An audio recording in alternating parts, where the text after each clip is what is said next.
if you knew that last month was National Preparedness Month. Ah, very good. And did you know that according to the National Retail Association or Federation, 90% of companies are forced to close within a year unless they can resume operation within 5 days after a disaster. And according to FEMA, I think 50 to 60% of small businesses, small to medium-sized businesses, are completely gone after disaster. I'm Meg Ryan. I'm the director of the Center of Excellence for Global Trade and Supply Chain Management here at Highline. And how to build a secure and resilient supply chain is the topic of this forum. And we're going to focus on the skills and training needed to ensure that employees are prepared. So at this time, I'd like to introduce my Dean of Instruction for Professional and Technical Education, Alice Matson. Alice is a champion for culturally responsive instruction and learning communities. She's a colleague here at Highline who is held in high esteem for her enduring support of faculty and students. And so welcome, Alice.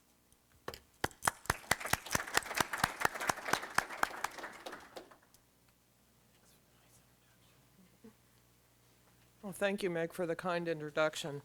It's a real privilege and pleasure to be here today in front of all of you and to respect the very important work that you all do. I want to welcome you to Highline College, to our somewhat soggy campus today. And I hope that at some point they give you at least a little break, and that there's a break in the weather too, so you can walk around and see our lovely campus, and most of all, to appreciate our amazing students.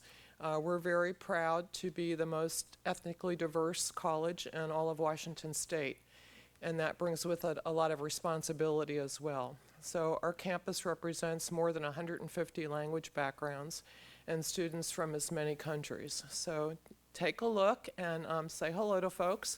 If they're not already in college level classes, they're practicing their English, so they would like to talk to you. So I would also like to recognize and thank the two centers that are hosting this event. Our Center of Excellence that's located here at Highline for Global Trade and Supply Chain Management, led by Meg Ryan, and the Center of Excellence for Homeland Security and Emergency Preparedness, led by Linda Carrera at Pierce College. And the two directors have worked very hard to make this a meaningful event for you today. I also want to recognize the sponsoring organizations, the Supply Chain Management Institute from the College of Business at Central Washington University, the Global Business Center at the Foster School of Business, University of Washington, and the Puget Sound Roundtable of the Council for Supply Chain Management Professionals. So as you can tell, this is a great group of people with a lot of knowledge. I also want to be honest and tell you that when I heard what the topic for today was, security and resilience of Washington State's supply chain, I thought, that's important. I don't really know anything about that. And I'm supposed to be greeting these people. What should I do? So I did what many academics do, and I consulted with my wise colleague, Dr. Google. And I put that into Dr. Google, and it got one hit. And the hit was today's conference. So it's good to know that you're in the right place, right? You made a good choice. So I thought to myself, well, you know, that doesn't help me because they know about that already. So I thought I'd try a little different way to search, and I typed in the question, what threatens the supply chain? Can you guess how many hits I got? How many? I'd say 1,000. She said 1,000. Any other guesses? 2 million? 610,000. Yeah, and that was, you know, if I tweaked it, I'd get more, right? So I thought I would share just a few of the things that came up. Cyber hacking, Ebola, malicious codes, floods, procurement fraud, coconut water adulteration, outdated technology, changing air cargo landscape, corruption and bribery, climate change, government shutdown and sequestration, fair trade logistics, anti-China riots, counterfeit drugs, coffee fungus, labor strikes, Bardabunga volcano, train derailment.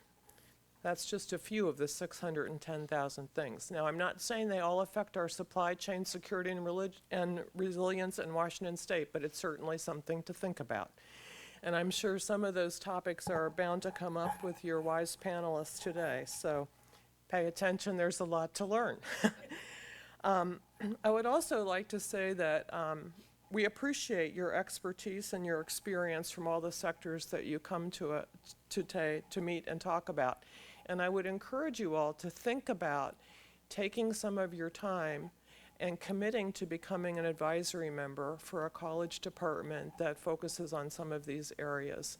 It's not a big time commitment, and the work that you do is incredibly important to our students. It means that you will have a better prepared workforce when they are looking for jobs. You'll have the people you want to do what you need them to do. And you get to eat institutional food a couple times a year, which is, you know, it gives you something to talk about, right? You have a very exciting day ahead of you. As you know, 40% of jobs in Washington State are tied to global trade, and everything we do literally in our daily activities is connected to the supply chain. So good luck figuring it all out, and thank you for your hard work.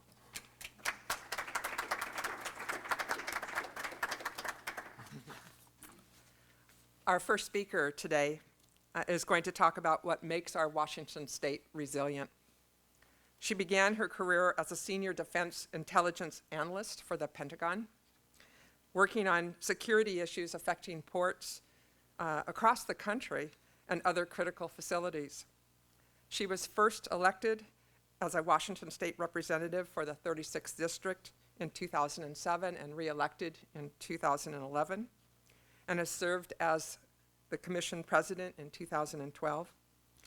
State Representative Tarleton earned a master's degree from Georgetown University and a bachelor's at Georgetown's School of Foreign Affairs.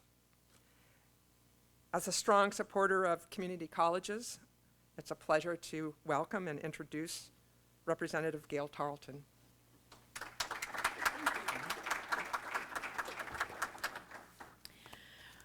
Well, good morning, everyone.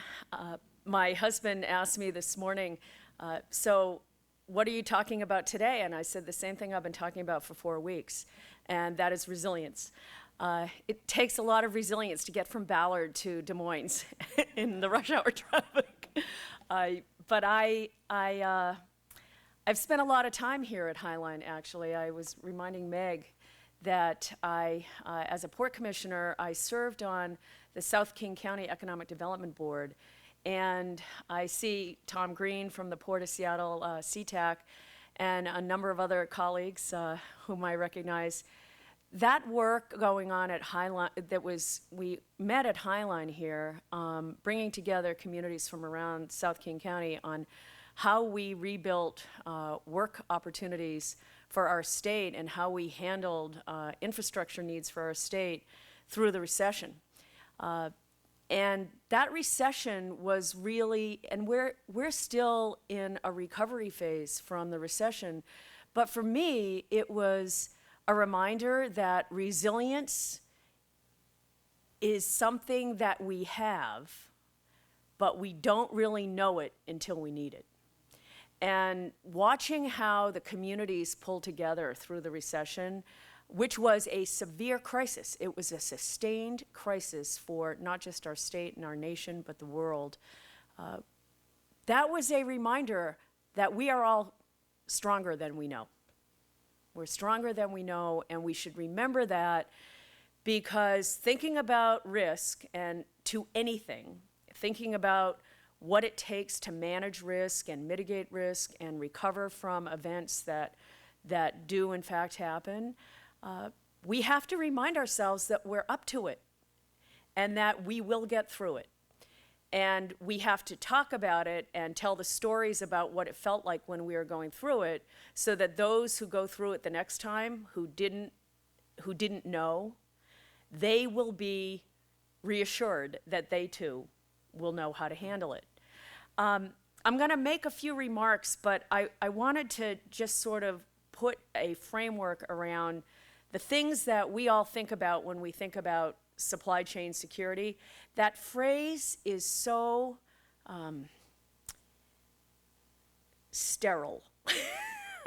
It's so antiseptic, and it does not communicate to the average, community, the average group of people who are not immersed in this topic. It just does not communicate what we're talking about. When I was on the Port Commission and now as a state legislator, I have changed some of my language over time to allow the public and to allow the normal person, like in my family or in my neighborhood, to know what it is I worry about. So I worry about risk. I'm a risk thinker, is what I have told emergency managers recently. I worry about what can happen, the consequences of it, and what we need to do to be ready for it. So I worry about readiness. People readiness, systems readiness, infrastructure readiness, and institutional readiness. That readiness is something that is very difficult for many people to think about. They don't want to think about the unthinkable, and they don't want to think about it happening to them. They can barely cope with the idea that it would happen to someone they love. So the live and let live mentality is a complete, utter contrast to what it is those of us in the profession of thinking about risk and securing against risk have to think about. So readiness to deal with risk is an essential ingredient of what happens in education. The higher ed system, the professional training and management system, the professional components of every institution in the public and private sector who worry about risk to their operations, to their business, to their community, to their way of life. That's the integral component that we have to have. I also think about silo busting.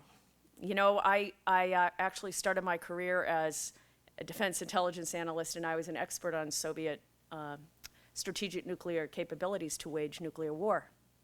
That is not a common profession today, but I managed to adapt my knowledge and learning and insight from that era of the Cold War to what I do today, because everything about understanding risk to our global trade, to supply chains, to people, to infrastructure is about cutting across the silos that prohibit us from solving complex problems.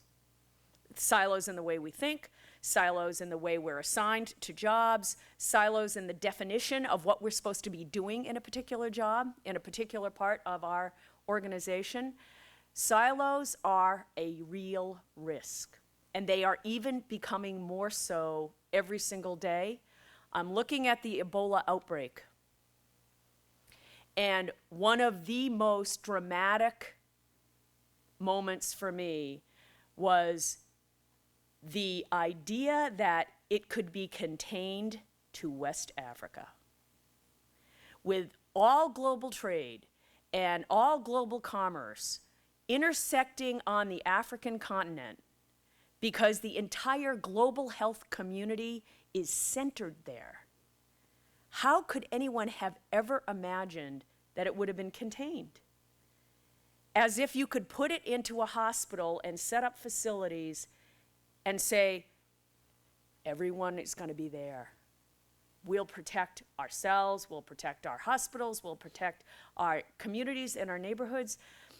People at the University of Washington, the Department of Global Health is built on sending people to Africa to work, building the healthcare infrastructure, the providers, training, securing people's lives where they live, building roads into villages. And that is because we have been trying to solve major health problems and infectious diseases for 40 years, and we're still not there, obviously. So Ebola is just yet another example of how we thought we could create a silo. it's a healthcare problem. It's CDC's problem. No, it's everyone's problem. And now we know it, right? Another healthcare worker in the Dallas hospital has been diagnosed with Ebola as of this morning. And the CDC cannot get its arms around this because infectious diseases don't work in silos. They go everywhere they want to be. So if I come down to the bottom line in supply chain security and understanding risk, we have to know our language. We have to prevent ourselves from adopting language that suggests to people it's neat and tidy and fits within a particular box. You have emergency managers, you have first responders, you have cargo capacity, you have container ships, you have grain terminals. No, you don't. You have a complex web of social, economic, and political interactions, and it is going to take everything we've got to deal with the kinds of risks that we face. So I want to shift to what's at stake. Why do we care about all of this? You know, when I realized after the Soviet Union collapsed, which was 23 years ago this December, I had to remake my life, but I also knew another thing, that nuclear war was no longer the predominant risk that we faced. We didn't have to figure out how to survive and win a nuclear war, which was always a myth. Now we had to figure out how to survive everything that comes below that, because we will. We will endure beyond whatever risk, whatever crisis, whatever event happens. And so there was a moment when I was a port commissioner. First of all, we had the recession hit, you know, markets froze, trade collapsed, and that was in the fall of 2008. And then began a whole string of other events that happened. And one of the most pivotal for me was the tsunami and the earthquake in Japan. It wiped out villages that had been there for centuries, not decades, not 100 years, centuries of fishing villages and communities that had been part of the global trade network of seafood and fishing. And the Fisherman's Terminal, the home port of the North Pacific Fishing Fleet that generates literally tens of thousands of jobs and billions of dollars of revenues to the state's economy and to the local economies of our state, is right in my backyard, literally in Ballard. And I thought to myself, what if we wake up one morning and the North Pacific Fishing Fleet is destroyed? Because that's what happened in Japan. Their fishing industry was demolished with the tsunami and with the subsequent meltdown of the nuclear reactor at Fukushima. It was not just a double whammy. It was not the perfect storm. It was catastrophic at levels we're still trying to imagine. And I thought to myself, I am going to do everything I can for the rest of my life to make sure that we are doing what we must do to secure the North Pacific Fishing Fleet. It's not just about Seattle's economy, and it's not just about Washington State's. It is the lifeline to Alaska. The North Pacific Fishing Fleet plus home port of Fisherman's Terminal literally resupplies Alaska with everything it needs to live. Tug and barge operations, fishing fleets, everything goes by water to Alaska. Water or air, because there are no roads. So those moments are like emblazoned. And I'm sure every single one of you have a moment, you know?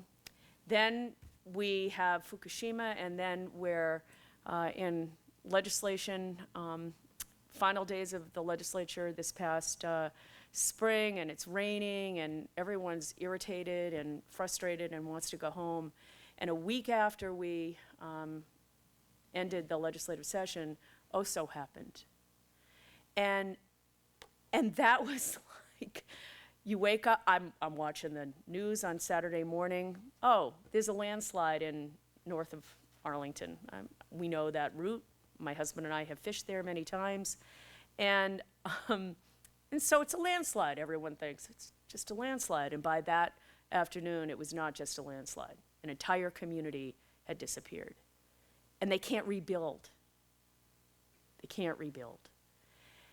And that is a stark reminder that supply chain security is not sterile. It's about people. It's about communities, and it's about their connection to help and recovery and long-term support as we go through what recovery looks like. But you know what we learned very fast is we lost a state highway, right? You lost a state highway. That single node of critical infrastructure was a huge risk. And we never imagined that we'd lose it all at once. But we did, and whole communities were cut off. We had to build new roads. The Skagit River Bridge had fallen down as well, right? It was knocked down. We had to build a new bridge. The local economic impact of losing that Skagit Bridge, millions and millions of dollars to the local economies in Skagit County and Whatcom County. So think about why resilience matters. And I'm just going to talk a little bit about what it looks like in Washington State today, why I think we have a resilient state, and why our capacity for what we have today gives us something to build on. And I was going to have some slides, but I didn't get here in time to load the slides. So I'm just going to run through some of the basic categories of resilience in the state. You have to know your environment in the state. And the most important thing we need to know about Washington State's physical, ecological, social environment is we are diverse. Diversity is an extraordinary strength for any measure, whether it's a community measure, an economy measure, a political measure. Diversity of your regions of your state helps you be resilient. Why? A very basic thing. If we have a massive earthquake in Western Washington, it doesn't take down an entire network of the state. We have places in the state which can pick up and back up the capacity of the infrastructure to compensate for a period of time, to support recovery and restoring of capacity in different parts of the state. And so the state is not a green state, and it is not it's not a rectangle.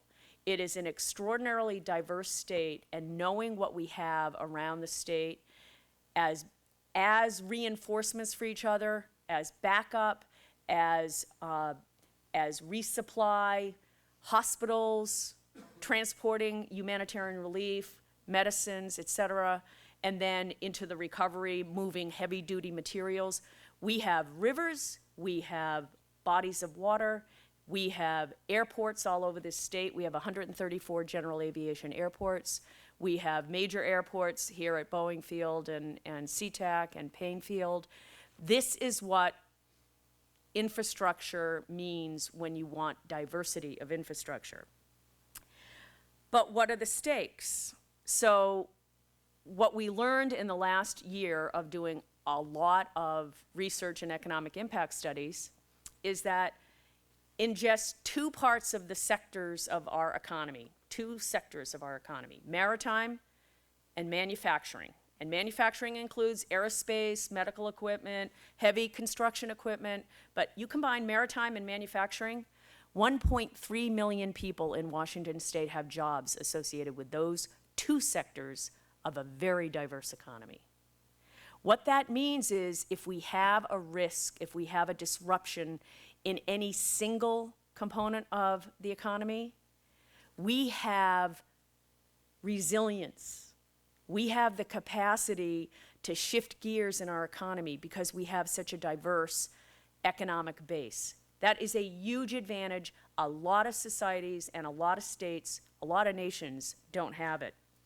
The aerospace industry alone employs hundreds of thousands of people around the state in 24 of our legislative districts. What that means is in 24 of the 49 legislative districts, half of the legislative districts in Washington state, there's infrastructure, there's capital capacity, there are people who are trained, there is opportunity to get a job. And that means that if something happens in one or two legislative districts, a flood, a fire, there are other places where work and people and institutional capacity can carry on. The same is true for the seafood and fishing industry. $30 billion industry around the state annually, $30 billion.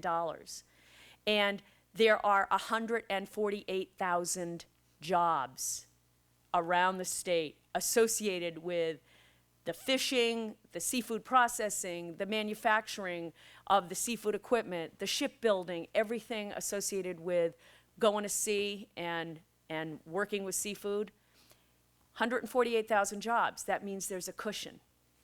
And we look for cushions. Those jobs in the maritime and manufacturing sectors are average wages of $70,000 a year. Let me tell you something, that's what resilience looks like. You are not struggling to buy a home. You're not struggling to figure out how you're going to save for college. You can raise a family and buy a house and buy life insurance and buy earthquake insurance when you have those kinds of compensation in those kinds of jobs. So we have to know what's at stake so that we know what we're protecting when we're building resilience into our infrastructure. But after a really long career, now going on 35 years of thinking about protecting communities and keeping people safe and our communities secure, security looks very different to me today than it did even 10 years ago. And what I know, what I really, really now know in my heart is that we have to consciously decide that we are going to learn how to build our resilient capacity, both as individuals, as systems, and as communities.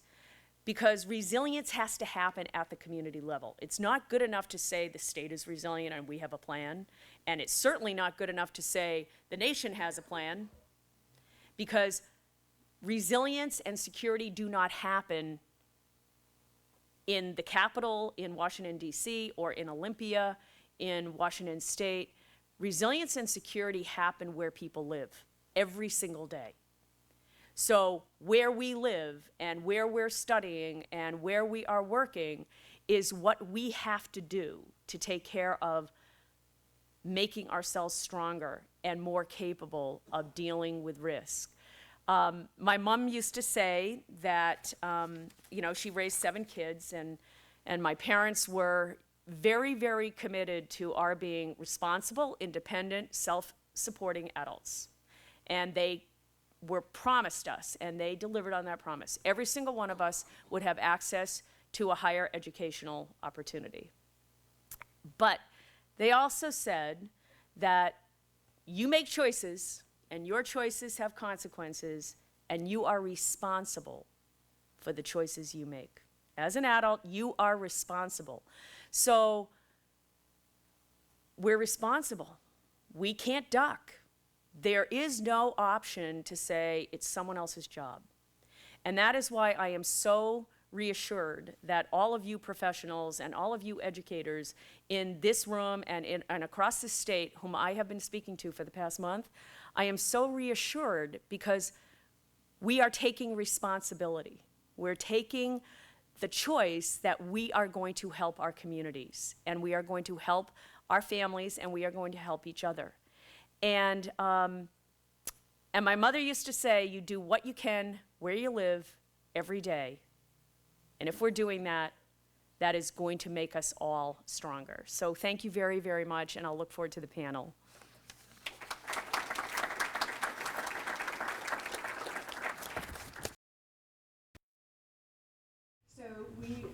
are so pleased. And Gail, that was very excellent. It got me all of my thoughts going, and I just will share. And some of the panelists know me very well, and I actually have worked with and for a couple of them. So I'm really pleased to have them, and I'm going to just briefly introduce them, and then we'll get started. But I want to tell you that I started my career in dealing with emergency management, disaster resilience. Mount St. Helens was what got me started in the business of emergency management and response. So, and people kid me a lot. When they see me, they go, "Here comes trouble." And part of the reason is that I've been through earthquakes and hurricanes and volcanoes and many floods, windstorms, you name it, and it's kind of like, oh my God, she's here again, what's going to happen? And so, of course, we've actually had kind of 2 tornadoes just in the last week, but resilience is incredibly important, and you all are here today because you know that. And the panelists that we have spent a lot of their lives and years in helping this state and this nation build resilience and capacity. And so it is a great pleasure that I will introduce Mike Williams with World Vision, Eric Holdeman, he is with Kenmar, and the Center Center for Regional Disaster Resilience. And then we have Dr. Melbourne, Tim Melbourne, and this is Central Washington University, and your center, sir, is? Cascadia Hazard. Yes, thank you.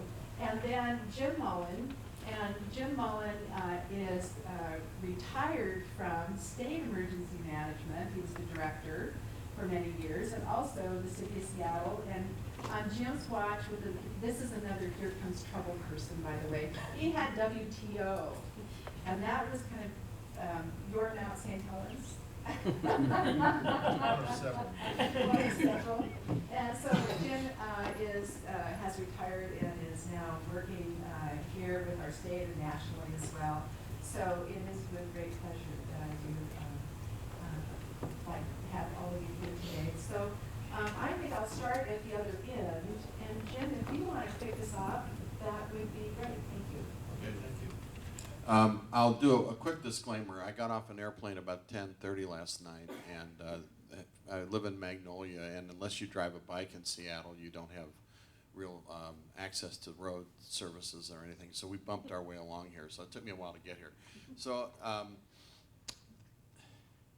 it's hard to know where to start. This is a subject that I've spent a tremendous amount of time on.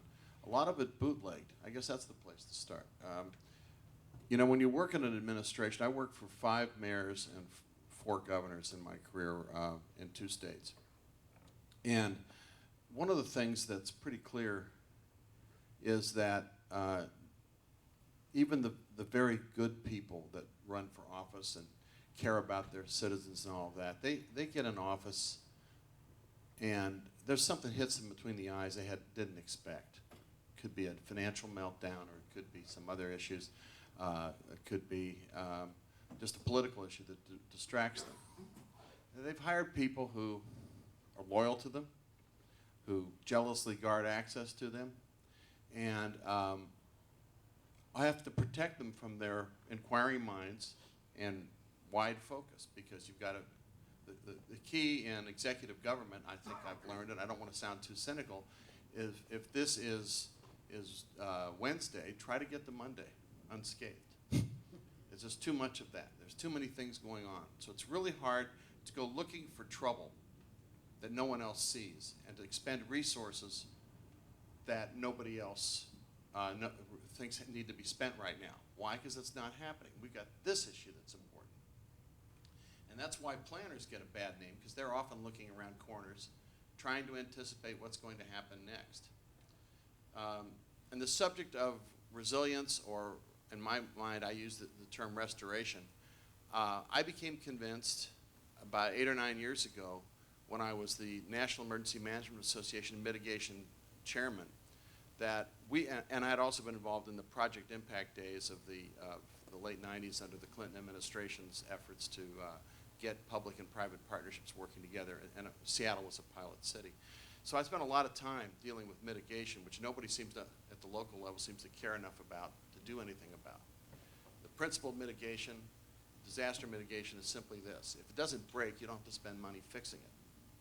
So there are a lot of things we can do to retrofit homes, to retrofit buildings, and all of that we should be paying attention to. But on a grander scale, as I moved up the chain in the National Emergency Management Association and became the NEMA president for 2 years because of the vagaries of politics, my president was fired by his governor, and so I had to serve his term and mine. I spent a lot of time talking to Congress about the very same issues, about resilience and restoration, the importance of trying to preserve programs that trained the public on the ground and also provided scientific information in the field and all of that. But the one thing that I thought, and we did a lot in preparedness, we did a lot in mitigation really to preserve some of the programs that were there. We were always pretty good at response. But the one thing that troubled me was too often recovery is left to the emergency managers and the programs that FEMA administers. And recovery and restoration are far more expansive than that. Recovery and restoration involves everybody in the community. And if you look at a traditional organization chart of emergency management, you'll see boxes for mitigation and a box for preparedness and a box for response and a box for something called recovery. And what's not realized is that, particularly in the case of recovery, that box should be expanded to be as large as the total, maybe larger than the total org chart that you've started out looking at. But once you start thinking about recovery, you're talking about systems after a disaster that have to all be brought back up pretty much at once, because that's what the public expects us to do. And at the same time, most of the resources after a disaster are focused on getting things back to normal, whatever normal is. So if you're a family in New Jersey and Hurricane Sandy has devastated you, you don't want to have a good intellectual discussion when you're standing in the rubble about whether this is a good place to relocate. You want your house rebuilt. And nobody's going to have too much sympathy for someone who comes in with an academic argument that maybe we shouldn't be here at all. And if you have a business and that's been interrupted, you got to get people back to work quick. 3 days, 5 days, whatever it is. But they aren't going to be able to do that if the schools can't open. They won't know the schools are open if the communication systems are down. There are all kinds of things that happen, and they won't be able to get there if the roads are messed up. And you won't be able to go to the store because the supply chain will be messed up. So the question is, what do we do? Now, after Katrina, and this is rare, but you should make note of this, I'm paying homage to the good intentions of a Republican governor with whom I have no agreement at all on almost anything, Haley Barbour. He called all his political opponents together, all the senior people in the state of Mississippi together, and said, guys, we got to not fight about this. This is for Mississippi. We've got to do something to get our state back together again so we can start fighting about the things we all care about again. Very statesmanlike, sincere effort to restore his community, his state. There's only one flaw, and I get this from the Mississippi Redevelopment Authority that he eventually started, and that was they started too late. They started thinking about the problem after they had the problem. They started thinking about the solutions when they were pressed. And even though they did it pretty well, it took them 3 years before they stopped routinely breaking laws they didn't know they were breaking because they hadn't identified the obstacles to reconstruction. It took them another 5 years to get stable. And so I used to laugh at my friends in hurricane country because I'd say, gee, here you guys sit there with a 5-day warning off the coast and you complain that nobody was ready? Come on, you saw it coming. And now I've thought about that since in my less brash retirement, and I've said, we've been warned about earthquakes if we've been paying any attention at all. We know. We know there's going to be an earthquake. We know there could be a devastating one. It might not get us. It might get our grandchildren. That almost bothers me more since I'm going to be a grandfather at the end of December. So, I don't want us to be unready for that. I don't want us to not be thinking about it. And so about actually, in 2005, I took a group of DSHS and Health Department and what was then Community Development, now Commerce, and Emergency Management personnel. About 12 of us went back to a conference in New Orleans, but we went to Louisiana and Mississippi. We went through St. Bernard's Parish, and the thing that struck me 8 months after the disaster was it looked like it had just happened. The place smelled like it had just happened, moldy, wet, all over the place, except in the business centers where they were having a good time saying New Orleans is back and all that. It looked like it had just occurred. And that struck me that, you know, I think if in our state, which this is happening in Louisiana at the time, if the Department of Licenses was fighting with the Department of Transportation over who got the scrap for the vessels that had floated 4 miles inland, and they were fighting over that instead of how to rebuild, I think our governor at that time would have literally killed people. She would have gone berserk. She would have been throwing things across the room, and there would have been a lot of former directors running around. And I thought to myself, maybe what we ought to do is think about how we could prepare for that. It took a while. We had a couple presidential disasters, and emergency managers drop everything when there are floods or anything else, and it takes 3 or 4 months. Linda went through some of those with us, and all hands are on deck trying to just alleviate suffering. But we managed to bootleg, without any budgeting support, over a period of years, a rough design of what we called a framework for restoration. And we expanded, how would we get not just the state to get better? That was pretty easy. Governors could say, do this. But how do you galvanize a community? How do you galvanize a series of local governments? How do you galvanize the private sector in all its various elements?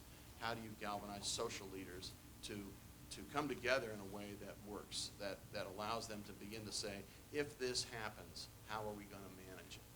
And that design was completed really around 2010, and we were unable to push it.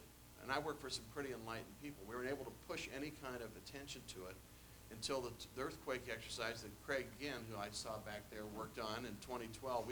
He could tell you, probably tell you the real truth about how what we did. But we spent a couple of years preparing for a major exercise that was supposed to lead to an even more complex effort in 2016. I don't really know. I've been out of the loop for a while. I really don't know what's going to happen with that. But the idea was that we would spend not just that half a day that's usually programmed to work on recovery, but we would spend weeks on work on run-ups to recovery and all of that. So we had a capitalization day in Bellevue one day. We did the response. We did a tremendous logistics exercise, but we also did a component on recovery during the disaster, and then we spent 2 days or 3 days in October of 2012. One of the last things I got to do as director, actually fleshing out some of the concerns and the issues.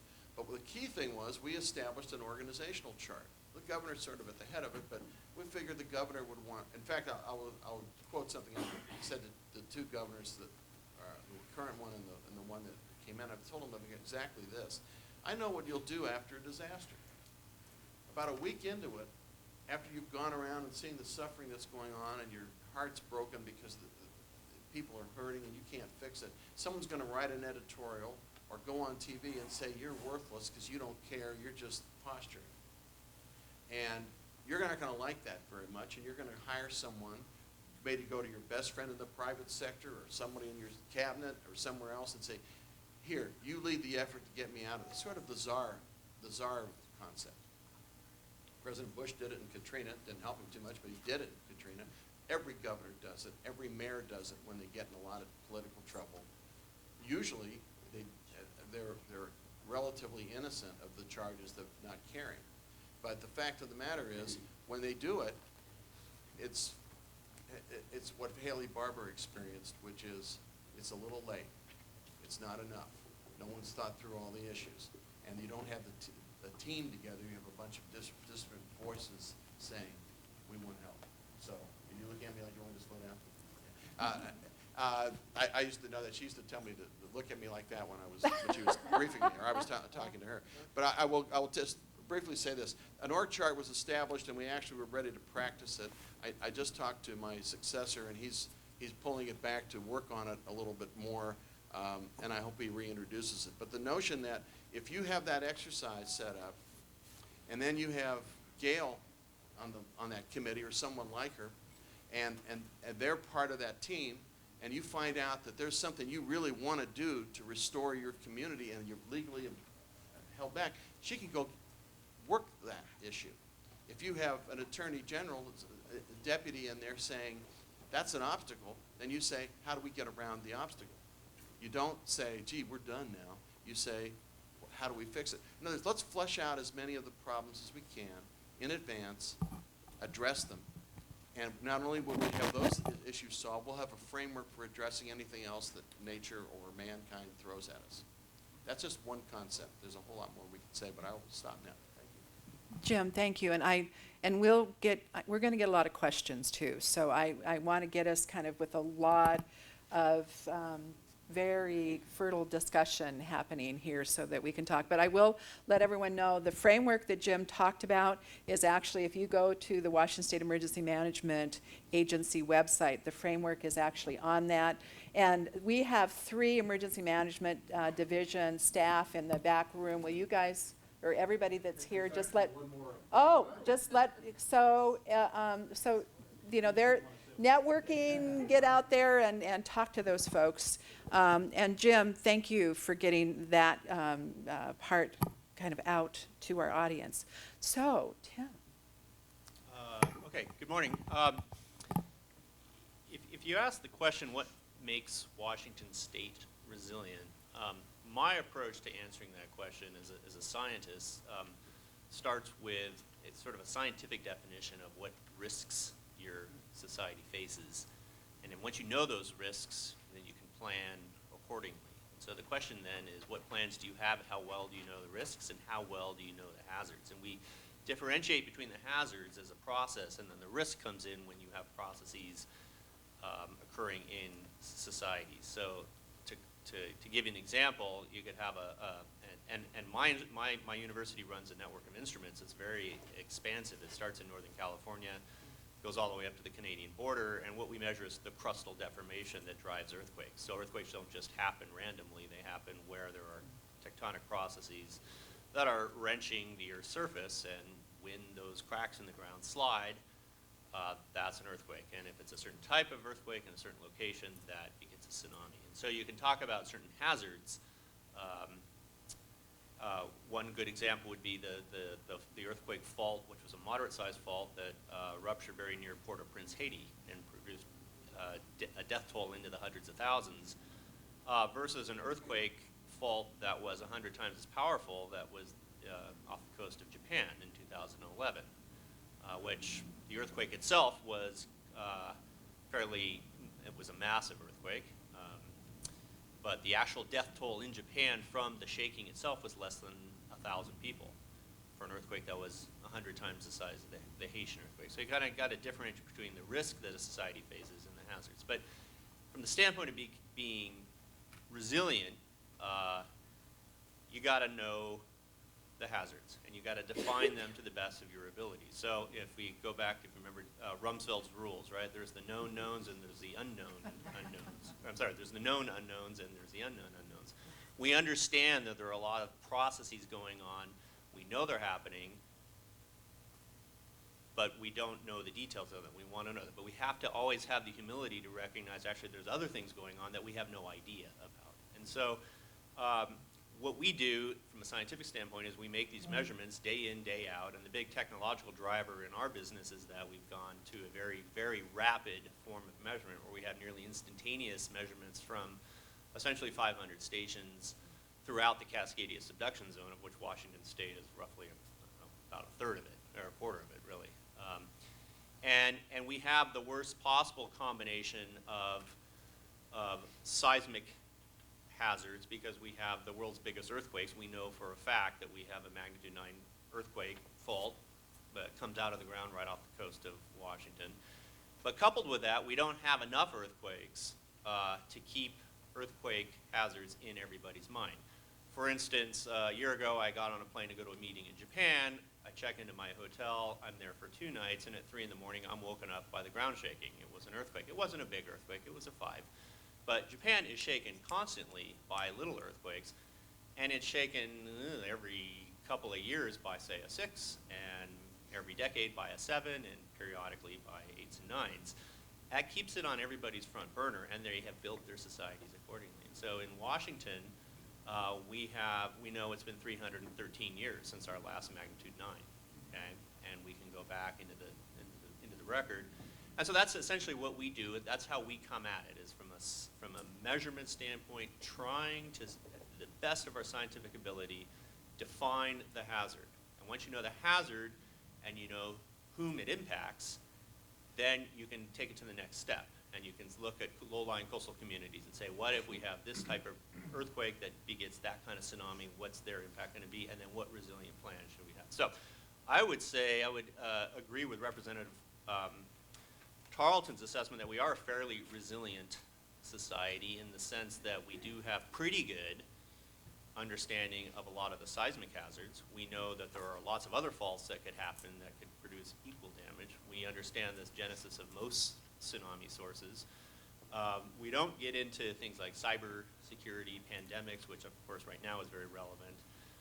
But you got to kind of look at, at least in the earthquake and tsunami world, a combination of building codes, and zoning and enforcement of zoning, and then broad-scale societal education. And on most of those, we're quite good. We're not as good as Japan.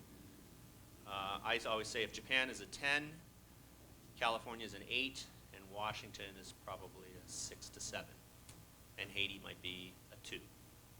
So. Who's won? They're worse. All right, okay. Well, I'd like to talk more specifically about supply chain from that, since that's kind of the topic of today, and address it from a definition of duplication and redundancy. Those are 2 words that a lot of people use in the same manner to mean the same thing, and I think they don't mean the same thing at all. Duplication is an unnecessary repetition of some type of process or thing. Redundancy is this element that we're seeking to build in our individual organizations and the region and in the state, where we have some flexibility and ability to take a punch and keep on going. Unfortunately, I think through our efficiencies that we've been working to achieve, the goal is to eliminate all duplication, any process or system or product that duplicates already existing ones. So we're trying to wean it down, and there's been a number of things that have done that. Lean manufacturing seeks to wean or wring every last dime out of the manufacturing process. How can we do this in the most efficient, absolute manner possible? Just-in-time inventory. If we stream these things coming in, we don't need warehouses of raw materials or subsystems. We can just have it arrive on time via ship, train, truck, and again, we're saving money and we're eliminating some duplication in doing this. Sole source providers is part of this. If we have one provider that provides everything, we're going to get a better deal than if we have 2 or 3.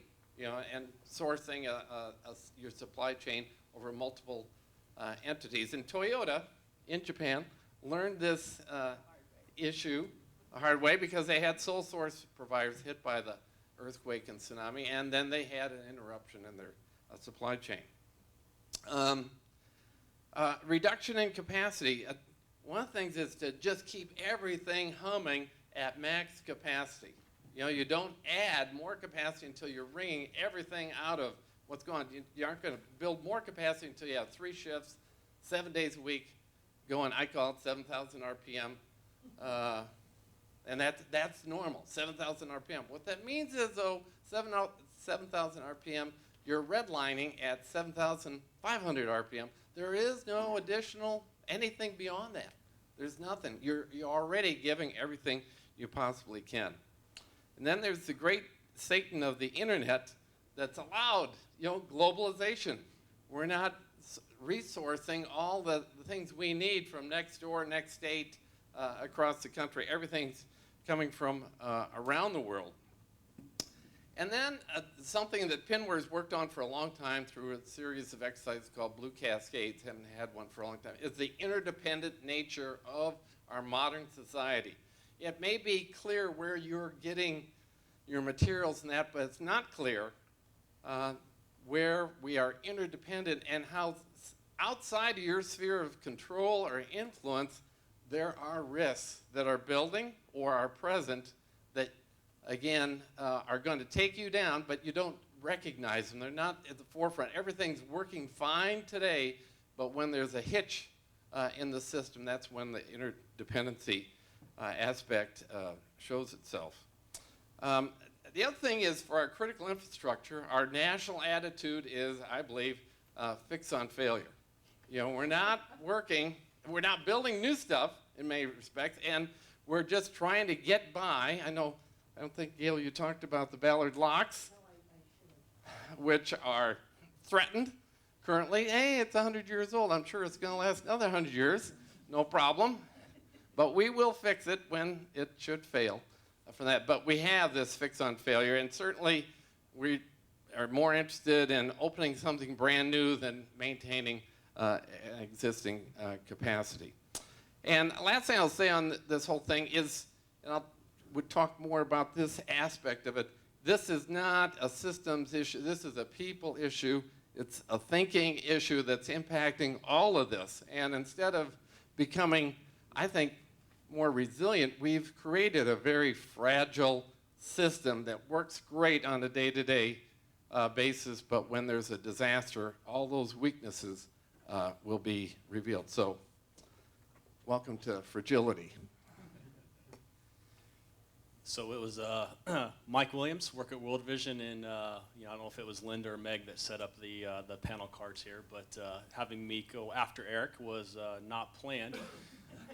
But my first 10 years of my career was spent at Toyota. And I was part of the supply chain team that had to help manage through the supply chain disruption from the earthquake and tsunami. So we learned a lot from that. We learned that we did have several commodities that were single sourced, and we had to focus on how to have contingency plans in place to mitigate that risk and minimize the downtime that we had to our production facilities. So definitely learned a lot there, and that was really my first time managing through a disaster and really testing the resiliency plans and business continuity plans that we had. Prior to that, it had been mostly winter storms in the Midwest that caused delays in our component parts coming to our manufacturing facility. So that was the first real global test of our plans, and learned a lot. And that's what I like to talk about. I know Gail mentioned that supply chain resiliency is not sterile. It's about people and communities. And in my role at World Vision is one of the world's largest humanitarian relief organizations that has one of the best supply chains for humanitarian in the world.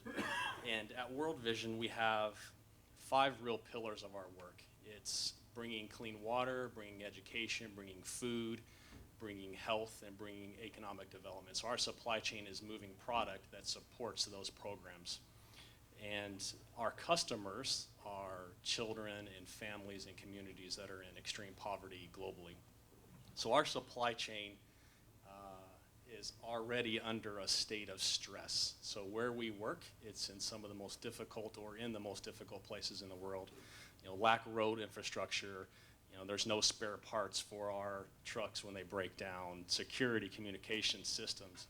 I know Alice in her kickoff this morning did her Google search and mentioned 5 of the threats that she saw: cybersecurity, Ebola, floods, outdated technology, corruption, and bribery. And I think we have 4 or 5 of those on a daily basis. Not so much cybersecurity at the moment, but it is a risk. But the other threats are real for us every day. So what I learned from Toyota was that we have to have business continuity plans that are tested through tabletop exercises to ensure that what we think makes sense on paper from a process standpoint. So Eric mentioned, lean tools. So at Toyota, they created a Toyota production system, which is now called lean manufacturing. So using those lean tools, process mapping, process visualization to understand, here's what we think makes sense on paper, but what happens when it's truly tested. And that was a great lesson that I learned at Toyota is, we can have the best processes set up, but if they're not tested, you're not quite sure if they're going to perform to the level that you need them to. So that would be my first point from a resilience standpoint, is to have those preparedness discussions up front, to have plans in place, test those plans, and then from a humanitarian organization, we've really found the value in public-private partnerships. So we have our supply chain that's getting necessary